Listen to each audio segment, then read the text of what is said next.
Once more with feeling. It's easy for you. I know. No problem. I know. It's the thing I do every day.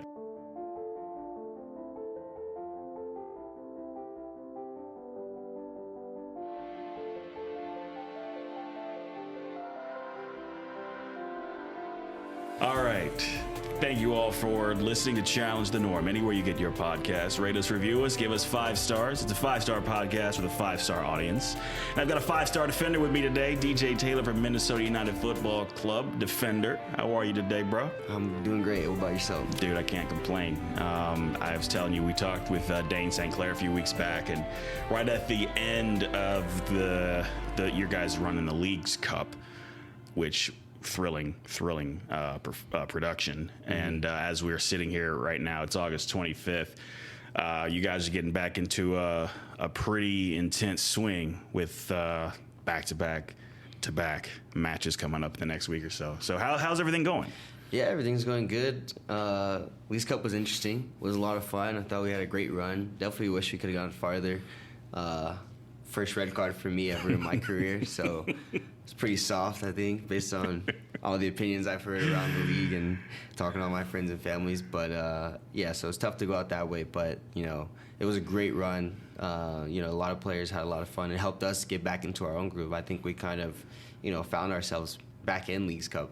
What does it mean to win? How do we win at home? And I'm excited to take this into this next stretch, as you were talking about, for MLS. Yep, lots of cups. At this point, you have the Open Cup, the Leagues Cup, MLS Cup. I think having a lot more to play for, a lot more on the line, sort of serves the league's goal, which is wanting to grow, wanting to become more of a dominant player on the stage, and to become more of a league where people are paying a lot more attention to it and giving it a little bit more of the respect that it's looking for. So yeah. I like that idea. Yeah. I mean, the league's growing each year, and more games is more fun for players, right? More games, more opportunities to play, more money for guys, more chances to become that winner, win silverware, whether it's, MLS Cup, Open Cup. You see Messi comes first year in America, he's about to have all the trophies, so it's kind of crazy in that sense. But yeah, the league's just growing, and it's almost kind of replicating Europe. They have so many competitions that they have to have full squad of quality players. So, I think it'll just bring more opportunities for soccer to grow here in the U.S. Yeah, as we talked before we got started, I was like, I felt really, really bad for Nashville, man, because at their construction, at their level of play, I was like, okay, they'll win this. Except for here's Leo Messi. Yeah. And nobody wants to, I think the real competitors in the league want to be like, well, he's one man and you got 10 others to deal with. But we know who he is. Yeah. It's kind of tough to tread that line, because you see other teams, I would say Atlanta, I feel like gave Messi too much respect. Right? They gave him too much respect. They kind of dropped off, let him do whatever he wants to do. Also Busquets as well. With these guys, you can't give them that much respect. You still got to compete and play your best. If you just drop off, you're just going to create problems for yourself. But you see, even Nashville, they did compete. They didn't give Messi too much respect, and Messi's still inevitable. So got that Thanos line on me. Yeah. And I think about this in a way I thought about when Zlatan played over at LA Galaxy. Guys aren't.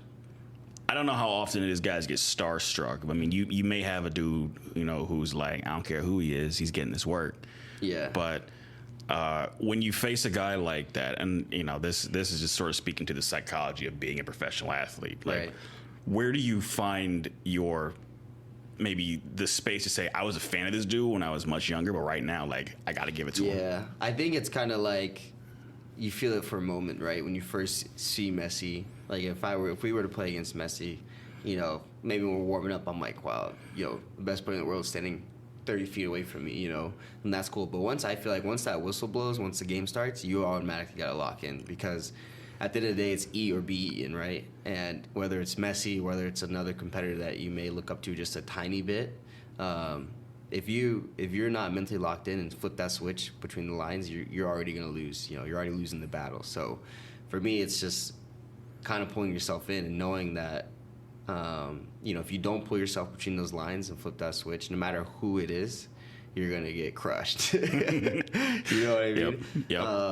And I think, after and before the game, you can stay in that, kind of starstruck state of, wow, this is Messi, like I'm about to play against him. But you also always, as a player, so much pride is to show anyone and whoever who you are as a person and player. So that overcomes anything or anybody for me, for sure. Yep. They come to get yours. Like I don't think about this very lightly.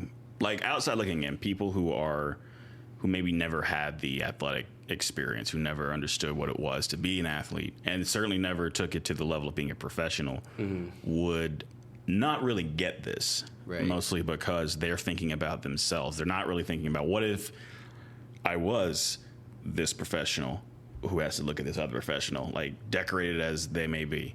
Yeah. And I have to look at them and say, I mean, I have to play because I got to win this. Me and my contract, Right. is dependent on this. It's a lot on the line. Yeah. Yeah, I agree. It's tough, but like I said, you just gotta flip that switch. I feel like most people do, but sometimes as teams, you give players too much respect. I think you kind of see it with kind of like LAFC. Teams play LAFC, they're like, oh, Vela's there. Oh, okay, what are we going to do? We're going to change. A lot of teams, like we saw in Leagues Cup against Miami, were changing their own game plan and identity to try and make up for who they're playing against, which is Messi and Busquets. But it's like, no, stick to what's working. Stick to your identity as a team. And after that, when it's all said and done, then you can be happy with what happened. But if you change your identity and your game plan based on what's going to happen, then you're going to kind of lose yourselves. You kind of saw teams, they didn't know how to play anymore, which is weird because, like, oh, you're just playing against Messi and you're going to change your whole thing. Right. It's weird. So. Right. What's it like to... Go ahead. I was going to say it's easier said than done, too, no, that's at fair. the same time. That's fair. Yeah. You mentioning your first ever red card in your career. Yeah. What is that like to get that shown to you for the first time? To be honest, it was kind of surreal, because I felt, one, personally, like, in the moment that it happened, that it was obviously not a red card, right? So, like, if you watch me on the camera, I turn around thinking, like, okay, play's going to keep going on, and then I see the ref blow a whistle, and then I immediately see him pull out the red card. I'm in shock. Like, you see me, like, throw my hands up. I'm like, there's no way you're calling this right now. Like, that's crazy, And then, but, they even check VAR. I'm talking to my teammates. I'm like, dude, this is, like, Will's captain, so usually, the captains talk to the ref, so I'm like, yo, this is... You got to have him look at this. This is not possible. Like, it's not a red card. But, in the moment of the action that happened, if they say I clipped his heel or whatever it is, it happened so fast that, you just have to make that split-second decision, right? And whether I did it on accident or on purpose, whatever happened, it just happens. That's the game, right? You have to make those fast-twitch decisions. So, it didn't really hit me until... They were like, yeah, we reviewed it, and you have to get off the field. And I was like, wow, this is crazy.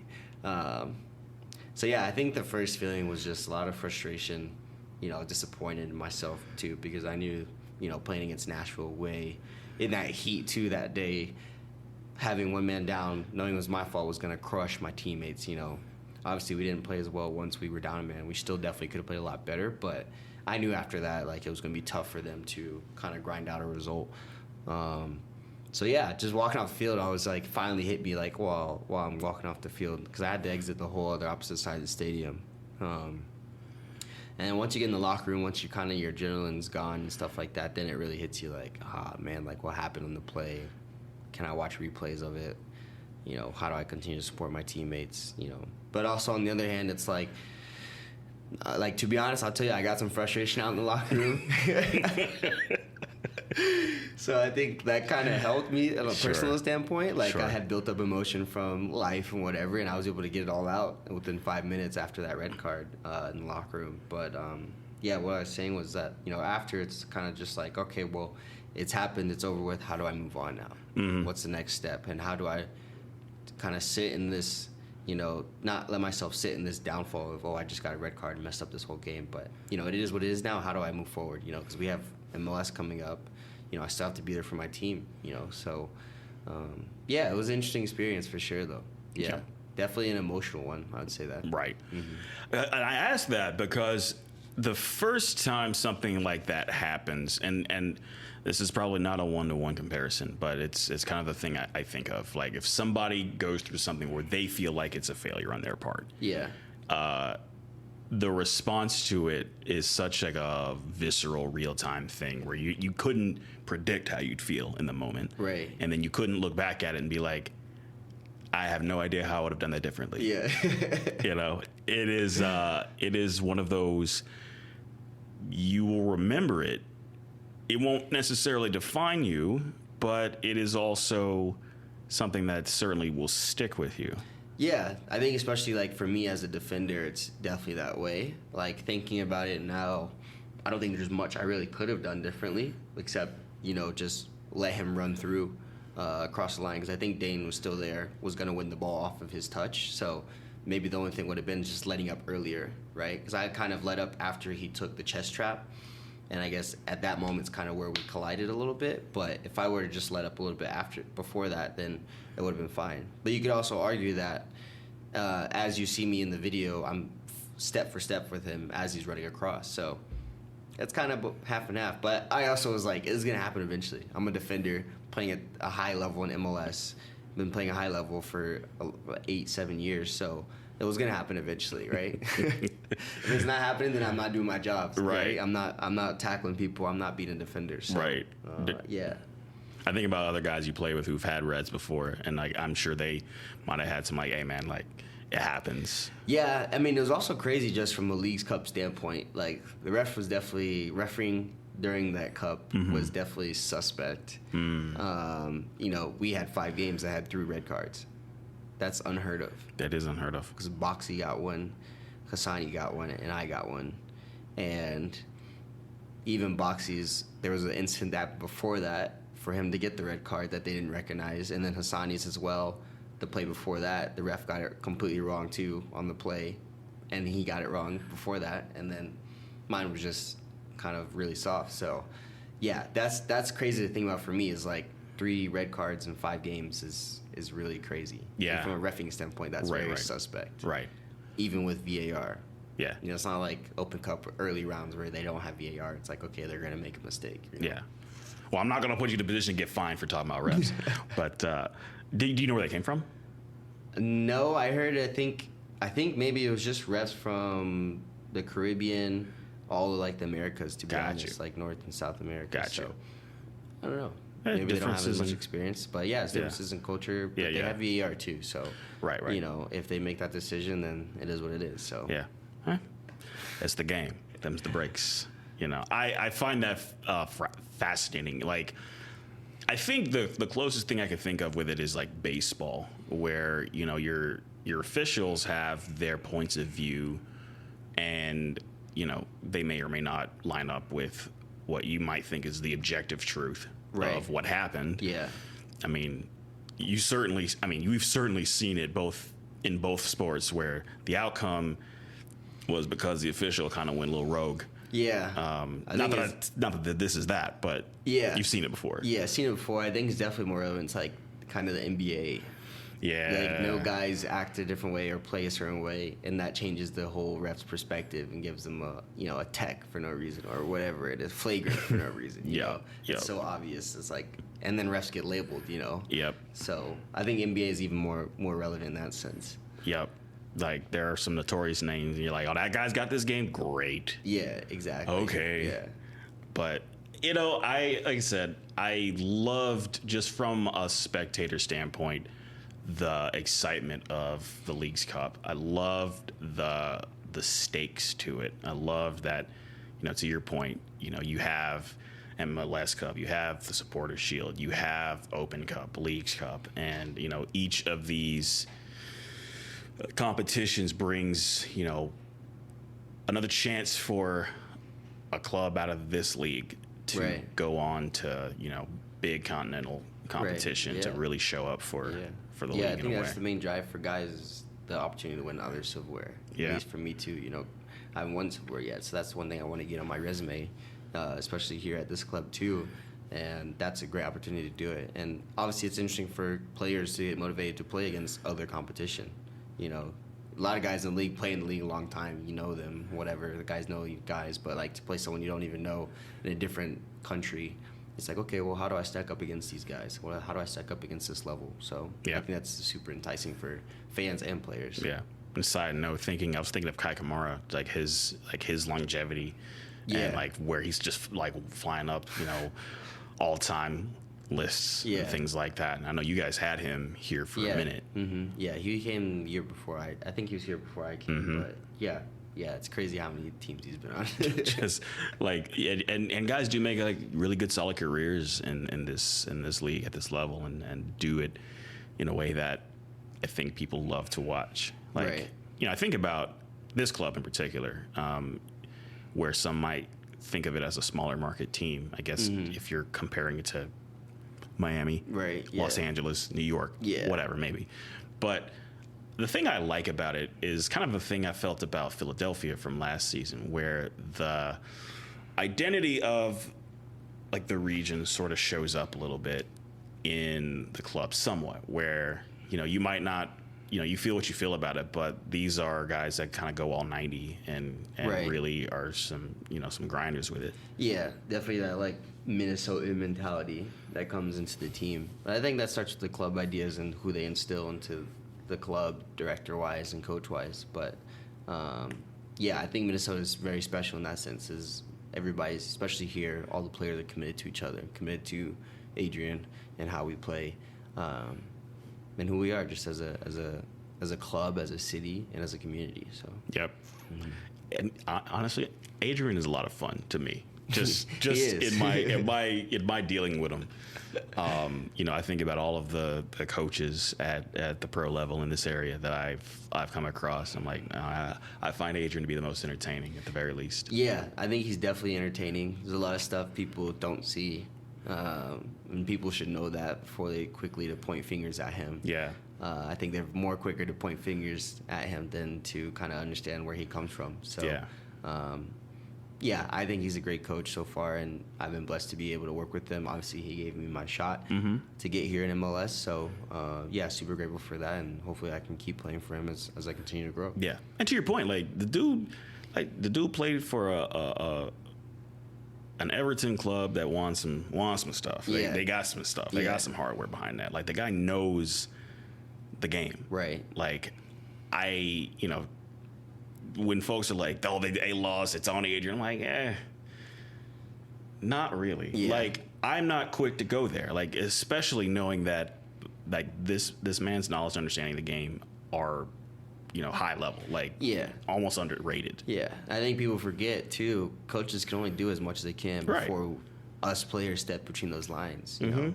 He can yell all he wants from the bench, but once we're in the lines, it's up to us to make decisions and play out the game how it's supposed to be played. So, I think we got that too. Right, and we got a really good example of that. I think a season or two ago, where like it was clear like a level of frustration had like appeared in the locker room, and then you guys said enough, and then you go on like a tear, like winning 5 straight and just giving people like all types of pain. Right. And. So you're like, I say that to say I would agree with it, certainly from the perspective I've had on it. You could see the coach can put you in a position to do the thing. It's just that once you execute it, it's sort of on you then at that point. Exactly. Which makes sense. And I say that too just because like I've had private with him, and I'm like, okay, no, I got it. I'm in. I get it. I'm in. Like, I'm cool. I'm in. You don't have to convince me anything else. I'm good. I'm back down to earth. Right. Like, I'm good. You know what I mean? So, if any outside, like, oh, I'm like, no, I'm not hearing it. Right. I'm not hearing it. Yeah, dude. I was running around kind of looking at the fashion community lately. Like, I've kind of backed up from it a little bit myself. And I know for you, it's been sort of like a redefining type of year. Yeah. Figure out where the brand wants to go. Yeah, for sure. I think Venci is the brand, like, by the way, just so Venci, you know. Venci official on Instagram. But it's been really like interesting because like me having an athlete mind, how do I deal with taking things slow? Like, I'm growing up training like, oh, I reached this goal, this is how I'm going to reach it, and this is what's going to happen, right? But business is complete opposite. It's more about cultivating the process, cultivating who you are, and taking baby steps to get to a goal that may be 1 or 2 years down the road. and luckily, like, I just got married, obviously, in the off season. Shout out to wifey, but having her by my side in the business as well has helped a lot. Help me put things into perspective and really clear things up. So, with her and my intern, Brian, it's been really good to just sit back and redefine who we are as a brand. Because I know I was mentioning to you before, most of the collections and stuff and designs that we were doing were with collaborations with other designers. So, really never really established, okay, well, what is Venci's design just from Venci, just from our own minds and who we want to represent. And that's kind of what we've been focused on this year. And we developed a collection, taught ourselves how to design, developed our own collection this year, and now we're in the process of finding manufacturers. So it's been good, though, to really, like, get deeper surface meeting with the brand and really soul searching on where do I really want to take this. Yeah. And I kind of want to take this in a slightly different direction, too, as we'll come back to clothing. But okay. In hearing you talk about your wife, I think a lot of where we sit, I think in our modern era of men trying to figure out themselves and then, trying to be good partners and meeting whoever they meet. Yeah. When you think about, the relationship you have with your wife and the way it, you feed into each other, right? But it certainly leaves you, I would assume, a better man. For sure. Yeah. I think that's, one of the biggest reasons I married her was that I always knew she was going to bring out the best in me. No matter how stupid I am, whatever happened, she always brings out the best of me and challenges me in every way that I would want her to challenge me, right? I wouldn't want to just be with someone who I can just walk all over. You want someone that's going to push your buttons, who's going to ask those questions that you may not want to hear, but are the questions you need to hear, right? And she's someone I can just depend on. And she's also someone, another big factor was someone that I never really had a spiritual connection with anyone, and she's the first one that I've had a spiritual connection with. So connecting her as a Christian man and woman has been a whole different experience for me personally and for our families as well. So that's been amazing. But yeah, it's all about sacrifice. I think that's the biggest thing I've been learning about. And, in the first year of marriage, they always say is sometimes the hardest year. I've heard other people say it's not, but just the sacrifice. But the sacrifice allows you to grow in different ways that you never, or at least I never thought I would ever grow, right? If I was by myself, I don't think I would ever reach those standards or grow in that way. Than now that I have her by my side. And a lot of men, I think a lot of us have to get to the point where we realize I have to get beyond myself to keep myself open to something like this. I think the hardest thing for men nowadays is to just take that first step of accepting that you have got to be selfless if you want to have a relationship, you want to be married, you've got to be selfless. And it's not like, okay, I'll be selfless here and there. It's got to be, I'm going to be selfless in everything, right? And especially if you want to get to marriage, it's like you can't hide. That was one of the biggest first things I learned being married to my wife was that you can't hide. I can't hide, walking in the door, I'm frustrated from training. I can't hide that frustration. It's going to come out, whether that's, when we talk about it as soon as I get home, or it's going to come out in a week later and I may blow up on her, right? And then there's another problem on top of that, right? So, you can't hide. But I think that's the biggest thing is men don't want to open up, whether that's from past trauma, dating other females that, took advantage of that, or whatever it is. Men are afraid to take that step. But I think you learn so much more about yourself. I think that's what makes it so exciting. You learn so much more about yourself taking that step and opening up to someone. Yeah.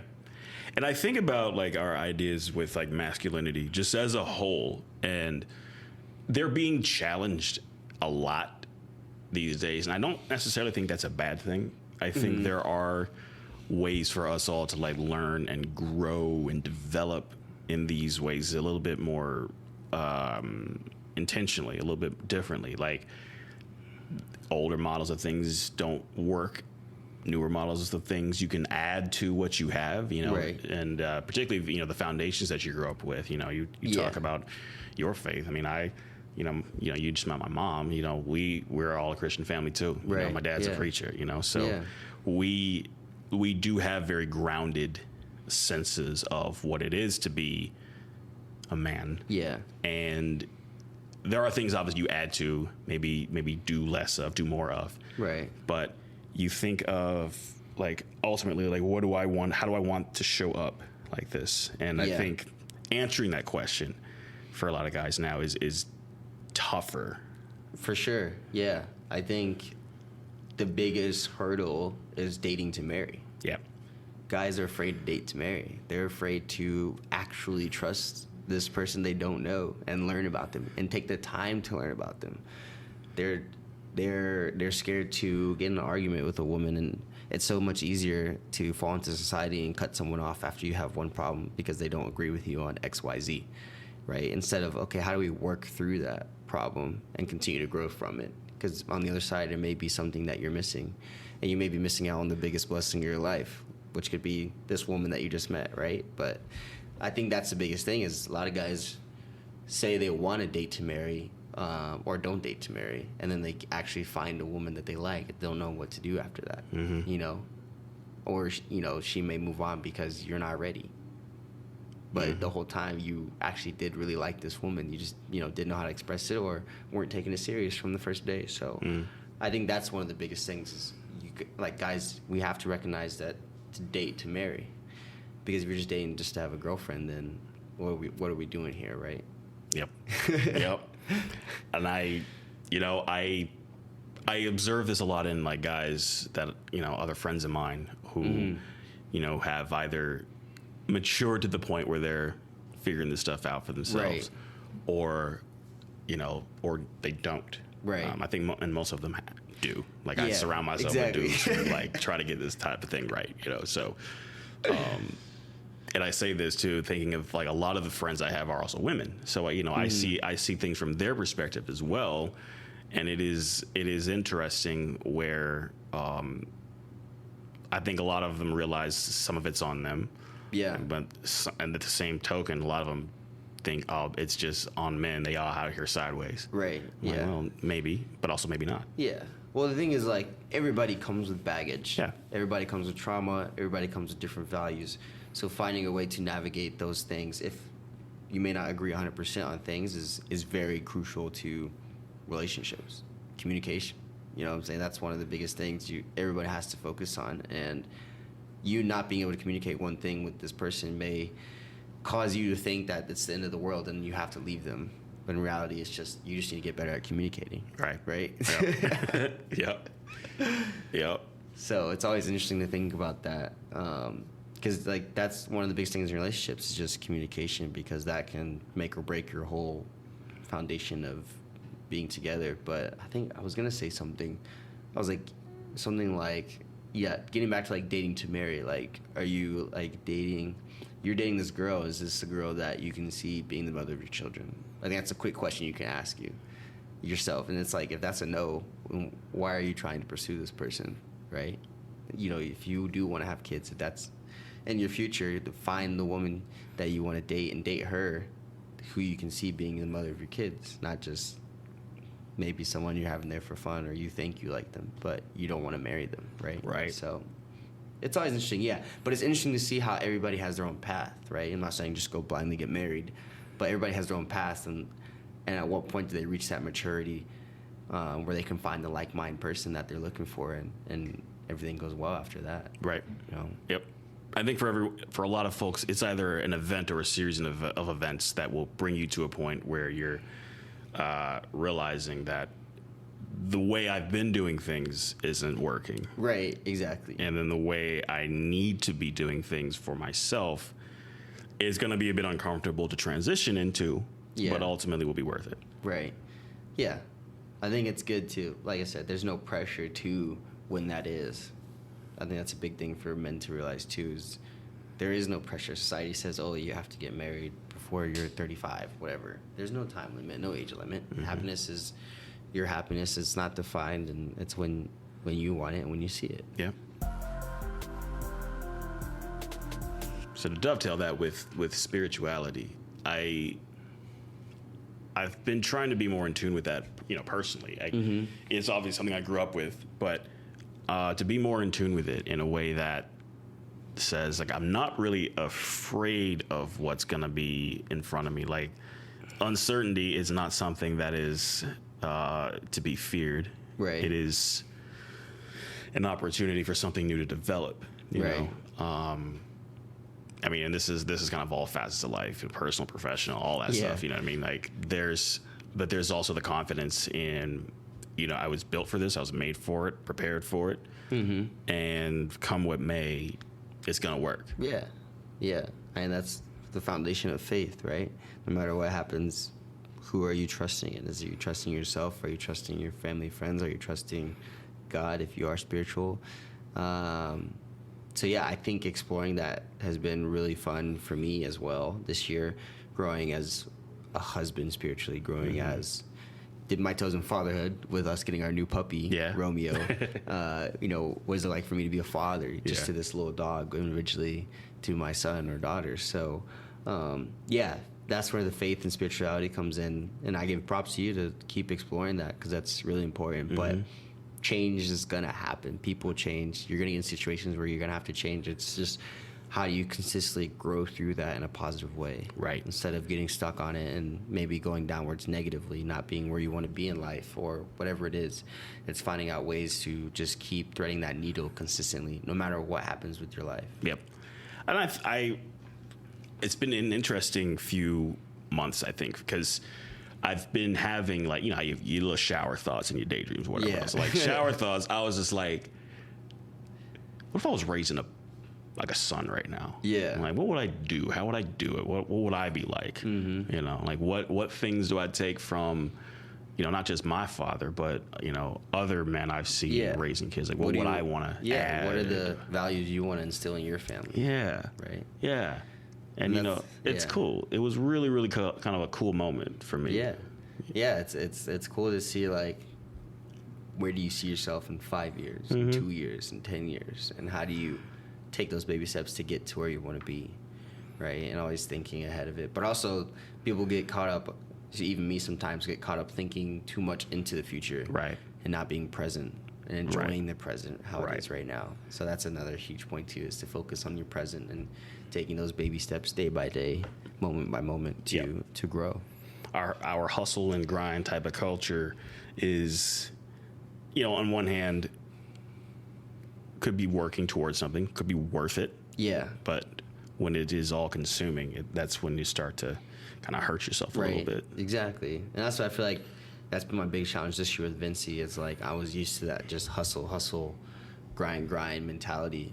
And, you know, it was showing that I needed to slow down and really cultivate Venci this year. And so that's been a challenge for me mentally. Like, how do I deal with, I feel like I need to get better today somehow with Venci. But actually, no, I need to just chill and really cultivate, you know, do something deeper and meaningful with Venci rather than just something quick and sharp that I may feel got Venci better today, but it really didn't, right? So it's always interesting thinking things like that. Yeah. And I find a lot of value in, you know, as my transition is right now, there is a lot of silence. Mm-hmm. And in that there is, you know, in my opinion, a lot of growth, a lot of recovery, a lot of healing. I mean, you think about it in terms of being an athlete, you know, you do, like, rest is necessary. Yeah. You can't, you know, you run out of all your energy store, and now your body's like, all right, well, guess what? You get to lay down for a week. Yeah, exactly. And now you're not available for anything. And, you know, your technical director's like, hey, man, what's up? You know? And you're like, yeah, man, sorry. But, you know, as it regards to everything else out of life, you know, like, in my own life right now, it's like, sit down, think about what's been important to you. Why is it important to you? Mm-hmm. Should it be important to you? Yeah. I mean, I'm a big advocate on journaling. Yeah. Journaling, I've been doing journaling this whole year so far. It's been really good. Mm-hmm. You know, it helps me just clear my mind, especially in the morning. You wake up with anxieties, with pressures, and this is for everybody, not just athletes, but to be able to learn how to sit in those feelings is one thing I think I've learned a lot this year. Is how do you sit in those feelings, those negative feelings, in a healthy way, and move through it and process it, and not just kind of tuck it down like most men do. Also, shout out to Gail. I don't know if you know, he's running a male mental health fashion show coming up in September. So I think it's called Man Down Fashion. So people should check that out. Man Down Fashion. Yeah, it's all about mental health of men and celebrating that. I think that is that's big. Like we've talked a lot more about mental health in the last few years, but it is still like the more we talk about it, the more men feel okay talking about it. Like, Yeah. and we say specifically men because like it is men whose ignoring mental health causes all types of calamity. Yeah. You know, not just for themselves, but people around them. And you know, guys lash out, do crazy stuff because it's there are Built things up. that they just don't want to face, don't want Yeah. to confront, and then they lash out in ways that are just destructive. Right, exactly. Not just to, again, to themselves, to others, all that. Yeah, it's kind of taking that dip into feminine things that people call, whether that's journaling, whatever it is, but actually opening. But it's actually more manly to address how you're feeling, and very mature to address how you're feeling and work through that. Yep. And figure out why you're feeling like that, and then filling out the cycle that you're putting yourself to, or what stories are you telling yourself that may or may not be necessarily true. And for me, I'm a big person on like perspective, so it's like, what story am I telling myself? How can I view this story in 3 different angles instead of just this one angle where I'm completely angry or frustrated, right? And that for me is very interesting. I like to explore things like that and have conversations with people about like, okay, well, this happened, like with my friends, like, okay, well, this situation happened, but you're only seeing it from here. How do you see it from here? And they're like, I never thought of it that way. They're like, oh, thanks for that. I'm like, yeah, you know, I get excited talking about that, like picking people's brains, like, how do you transform this into a positive thing or view it in a different way that you would never seen before? Yeah. I think the thing that's been in my estimation of guys lately is like men will make everything about them except what actually needs to be about them. Yeah, exactly. Yeah, So, yeah. you know what I mean? Like we will get in the way, just ruin all types of stuff. Like, hey, look at me. All right, great. Well, here's the thing that you actually should care about. And you're like, but that's not very manly at all. And it's like, let me play victim, but not actually open up to you about what I want from you. You know, or something like that. Yep. And it is I think once, if this becomes like a larger societal thing, I think it doesn't make men weaker. It doesn't make men worse. No. Empathy only makes us a little bit better. Right. You know, so and giving of ourselves in those emotional ways, like that's literally all people are asking for out of us. Exactly. And it's like when men are so quickly to call women insecure, but a woman's going to feel so more secure with you if you are emotional and are able to empathize with her and open up to her. And that would be crucial for any relationship or marriage. Yeah, that's huge. And like I said, I think it makes men stronger, if anything, to be able to empathize with people and to be able to process their emotions is a whole different level of man. Right. And that's the superpower showing up. If you're single, no woman's going to want to date a brick wall that's cold. True. Emotional wise. True. Right. Oh, yeah. And former brick wall speaking. Yeah. Like every man has a brick wall that they used to keep up all the time. So even myself, if I catch myself doing it sometimes even while I'm married, and luckily I have my wife there to keep me in check, like, let's talk about this. I may be like, no, I do not want to talk about this. She's like, let's talk about it. I'm like, all right, let's go. Yeah. And it's like, you don't have to fear.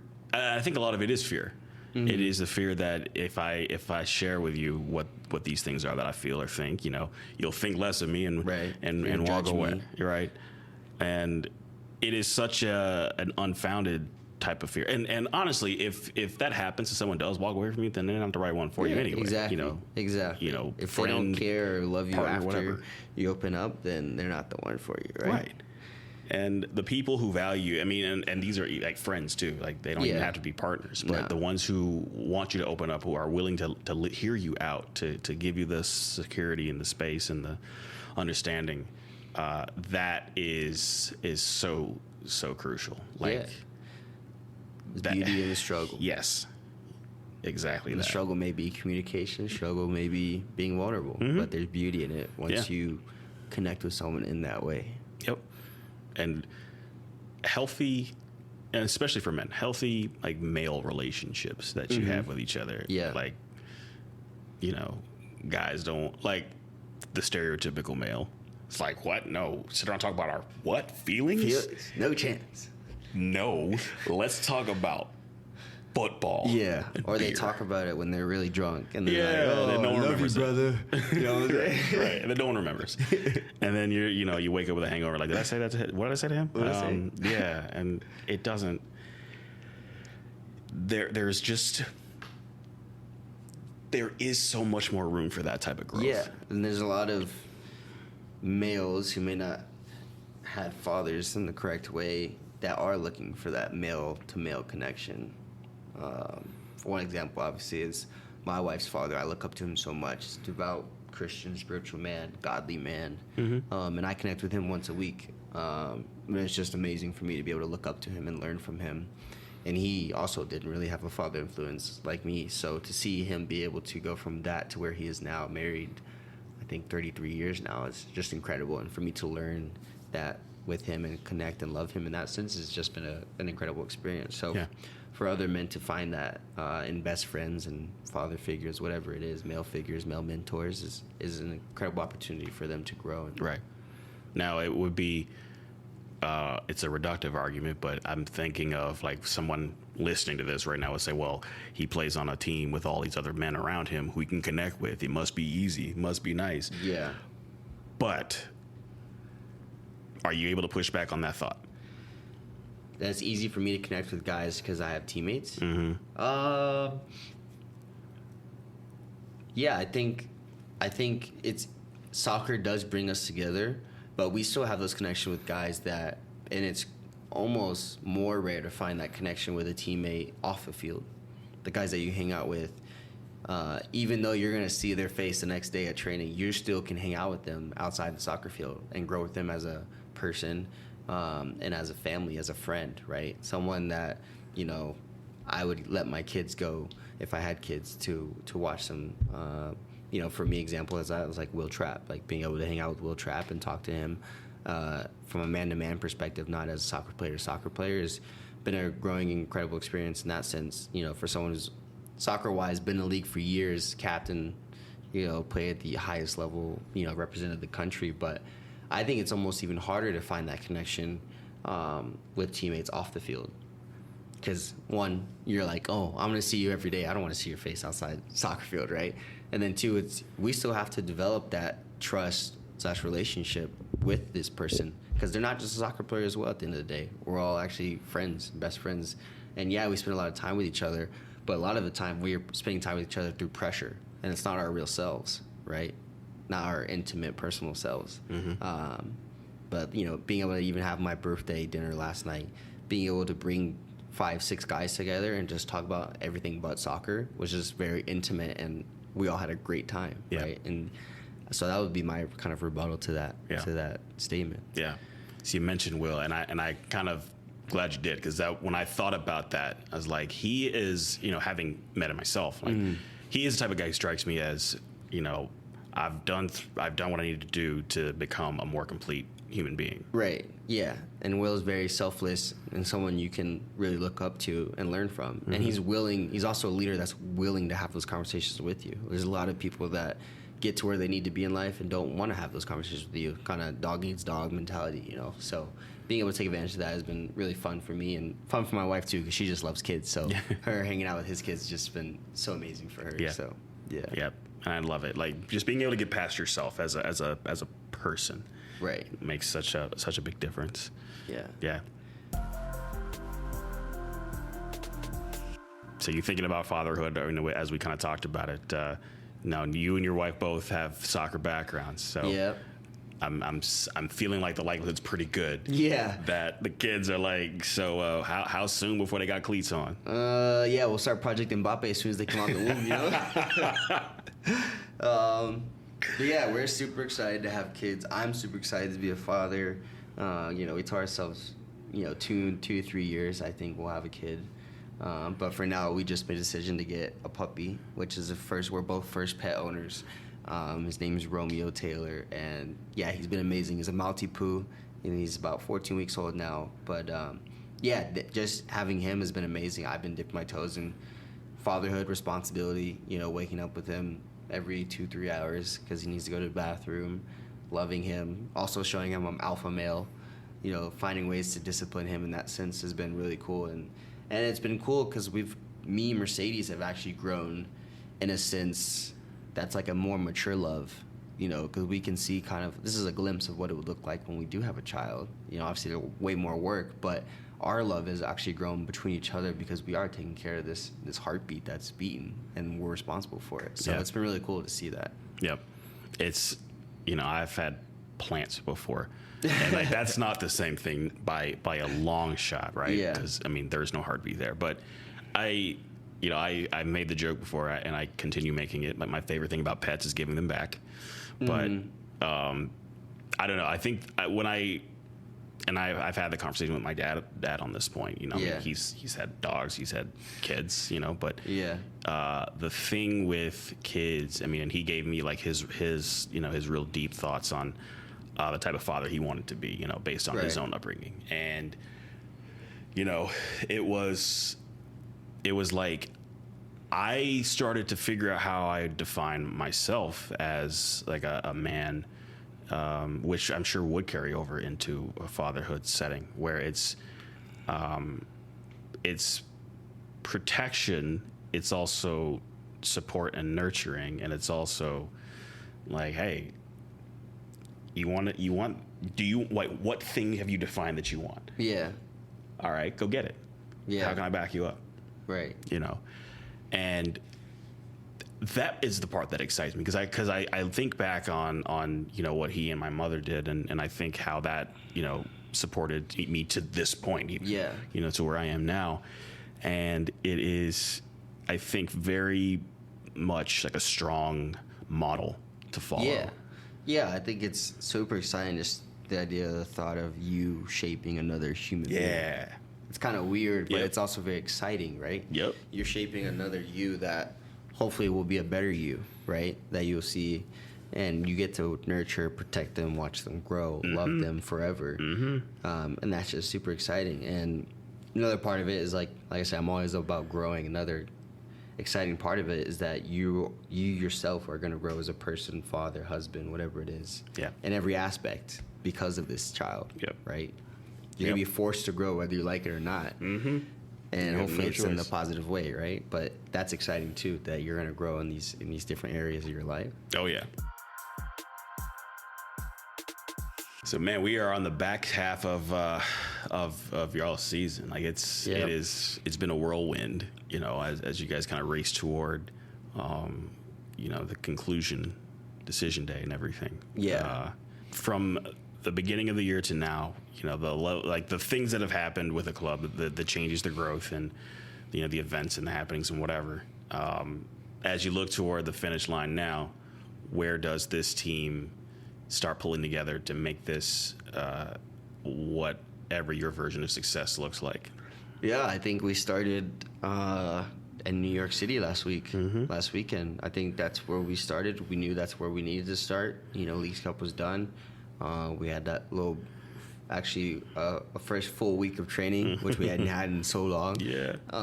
So we got down to just kind of being back to ourselves, and that, for us, mentality-wise, started in New York City. And us just going on this run at the end of the season is crucial for us, especially since we have, I think, 7 home games. So really establishing ourselves and just focusing on who we are, what we do best, and how do we achieve these things, and how do we keep pushing our level. Obviously, we're on the edge of the playoff line.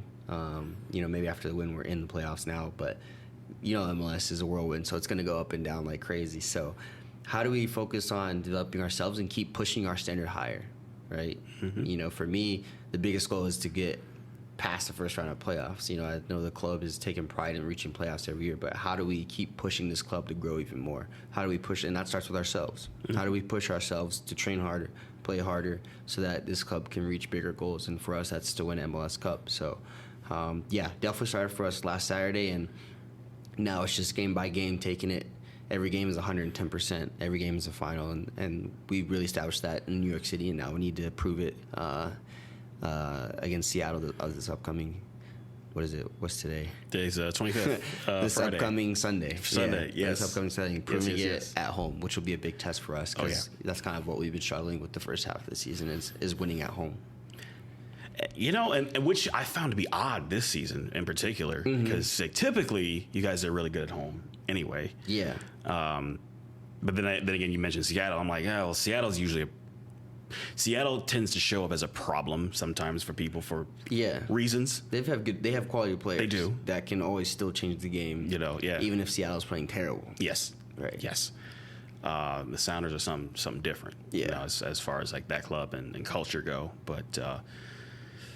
That's the thing I love so much about this league in particular. Like it is so much every given match day. You can win this, you can lose this. Right. There is no guaranteed win ever. Yeah. Nature of the sport too. But you know, you can look at it on paper all day. You're like, well, okay, yeah, sure, fine. But you know, once you get out there and like make the thing happen, then you get your answers. But so before I let you go, DJ, a couple of questions to leave you with. Okay. All right. What is challenging you right now? Right now, challenging myself is getting back to the level I was at last year or playing even better. I feel like I've kind of dipped in and out of that form last year because I had a breakout season last year. It was one of my best seasons as a professional. So I think that's been one of my biggest challenges this year as an athlete, soccer-wise, and playing for this club so far this year. You know, I had a couple injuries here and there. Preseason, I couldn't play any games. So just learning how to navigate playing with pain, too, has been really challenging as well. But I feel like I've been doing well with it and getting back into form recently. Mm-hmm. Playing through pain. I mean, getting cleated in the face doesn't help. Yeah, that, too. Getting cleated in the face, getting 3 layers of stitches on my lip and 1 layer on my cheek. Yeah. That was interesting as well. A lot of firsts this year. You know, first year of playing with not being injured, but like having tendonitis, right? How do you navigate through that? And I hate playing with pain personally, so it's like it's been forcing me to play with pain and still, how do I still maintain that level no matter what's going on? So I think that's been a big challenge for me so far this year. Yeah. And thinking about that, I think about like, how do I raise my floor so that like my ceiling can be whatever it is, but I raise the floor. Right. That now we're talking about something different. And now it's like, how do I push that level that I reached at the end of last year? How do I push it even more? Make sure I'm not getting complacent or whatever it is. Yep. And then the other question, I mean, we've kind of run over the gamut here, but the other question is, in the world around you, what are you challenging? Challenging, I think, first of all, is challenging myself, challenging my wife, and challenging my teammates. You know, finding my leadership within the club, in the moments that I can. You know, I'm not the oldest and I haven't been here the longest, but there are moments where I can lead, and most of that's through my play. So how do I challenge my teammates to push that standard, like I mentioned, in training? Whether that's, you know, hey, you need to do better, or hey, like, we need to have this conversation. Let's watch this film about what happened in X, Y, and Z. So that, I think, is a big thing that I've been focused on recently. And I'm definitely challenging, like I said, I think the most important soccer-wise is challenging my own level. And how do I push that? What does it look like to reach your goal and then set the next goal? And how do you get there? I think it's been kind of tough for me to navigate in that sense. Because once you get out of your comfort zone, how do you get out of it? The new established comfort zone, in a sense, how do you get out of that one? You know, what's next after you beat one thing? So that's the biggest thing I've been challenging recently, for sure. I feel that. DJ, thank you so much. Yeah, it's been a pleasure. Man. Yeah, man. I know we went. That's my preferred. You know me. You know my style. It's like we'll start at one topic, we'll end up on like 3 others, and then like end up like well off in left field, and then we'll come back home. Yeah. Those are the best conversations, man. Oh yeah. Well, I appreciate you, man. Anything that you want to leave these listeners with before we get up out of here? Just blessings, and Venci officials coming out. We're coming out with a collection hopefully next spring, and we also will be having a fashion show, so stay tuned for that. Oh boy. Last year's was a hit. Yes, so, it was. We're ready for round 2. Oh boy. Oh, I love that. All right, DJ, thank you. And thank you all for listening to Challenge the Norm. Anywhere you get your podcasts, rate us, review us, give us 5 stars. It's a 5-star podcast with a 5-star audience. And we'll talk to you in a few days. Peace.